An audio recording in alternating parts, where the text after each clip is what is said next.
खैरपुर मां सिंधियाना news network reporter फ़हीम ज़ैदी मूजिब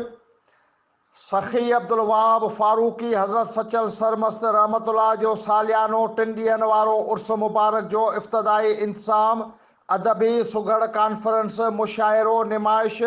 पांधीअड़नि जी रिहाइश पीअण जो पाणी सफ़ाई सुथराई बिजली जी फराहमी समेत ॿियनि उपाउनि ते अमल दरामद जे जाइज़े लाइ सचल यादगार कमेटी जो इजलास DC ऑफिस खैरपुर में चेयरमैन डिप्टी कमिश्नर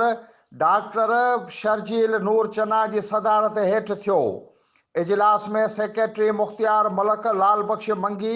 अमर इकबाल कुर्बान मंगी सैयद साजिद हुसैन शाह जुल्फकार गिलाल नदीम पठान अब्दुल हकीम धारे जो समेत ॿियनि मेंबरनि शिरकत कई। इजलास दौरान सेक्रेटरी मुख्तियार मलक हज़रत सचल सरमस्त रहमतुल्लाह जे 3 ॾींहनि वारे उर्स मुबारक जो इंतज़ामनि इफ़्तिदा समेत ॼाणायल उपाउनि बाबति तफ़सील सां ॿुधायो। हिन चयो त उर्स मुबारक जो इफ़्तिदा 14 रमज़ानुल मुबारक सुबुह जो मज़ार ते सिंध जो वॾो वज़ीर चादर चाड़े कंदो, जॾहिं त महफ़िल समा हाल में मुख तक़रीब थींदी, जंहिंमें मुख़्तलिफ़ शोबनि में कारकर्दगी जो मुज़ाहिरो करण वारनि में सचल एवार्ड ऐं शील्ड पेश कया वेंदा। हिन ॿुधायो त उर्स मुबारक में सकाफ़त खातो, औकाफ़, रेवेन्यू, पुलिस, रेंजर, सेप्को,